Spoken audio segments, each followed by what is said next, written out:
Pip? Mr. Pocket? Oh, dear me, I'm extremely sorry. But the fact is, I've been out on your account, for I thought, coming from the country, you might like a little fruit. And I went to Covent Garden Market to get it good. Well, thank you. It's very nice of you. Can I take the parcels? It sticks, you know.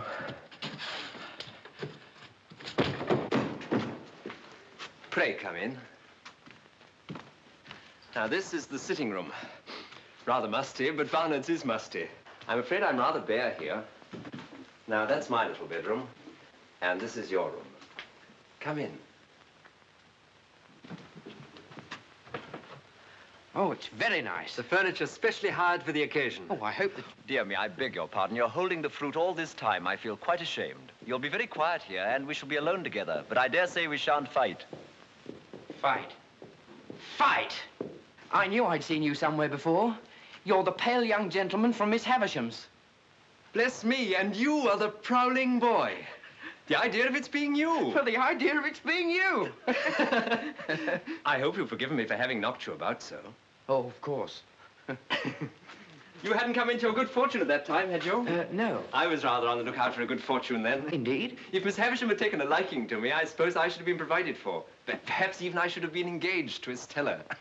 But I didn't care much for it. She's a tartar. Who? Miss Havisham? I don't say no to that, but I meant Estella. You know she was adopted and brought up by Miss Havisham to wreak revenge on all the male sex. Wreak revenge on all the male sex? What revenge? Heavens, Mr. Pip, I thought you knew. No. Dear me, it's quite a story and should be saved till dinner time. Shall I take your stick? Oh, thank you. And your hat?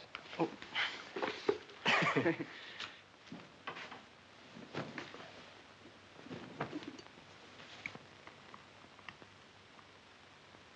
Herbert. Yes, my dear Pip. As I've been brought up a blacksmith, I'd take it as a great kindness if you'd give me a hint when I go wrong in my manners. With pleasure, though. I should guess you'd need very few hints. Thank you very much. Now, please tell me more of Miss Havisham. Ah, yes, Miss Havisham. But let me introduce the topic by pointing out that in London, it's not the custom to put the knife in the mouth, for fear of accidents. It's scarcely worth mentioning, only it's as well to do as other people do. Oh, I must apologize. Thank Not you at very all, much. I'm sure. Now, Miss Havisham was an heiress, and as you may well suppose, was looked upon as a great match. Well, one day there appeared upon the scene a certain man. I never saw him, for this was 25 years ago. He pursued her closely and professed to be devoted to her. And there's no doubt that she fell passionately in love with him, which brings me to the cruel part of the story. Merely breaking off to remark, my dear Pip, that it's not usually considered necessary to fill the mouth to its utmost capacity. Oh, very sorry. I was so interested. Not at all, I'm sure. The marriage day was arranged, the wedding dresses were bought, the wedding guests were invited. The day came, but not the bridegroom. He wrote a letter. Which she received when she was dressing for her marriage at 20 minutes to 9. Exactly. So that was why she stopped the clocks. Yes. And when she'd recovered from a bad illness, she laid the whole place waste, as you've seen it, and has never since looked upon the light of day.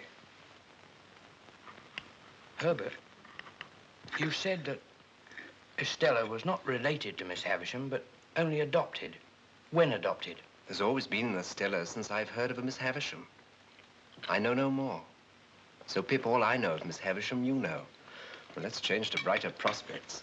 Let's drink to London and a very happy future. To London and a very happy future.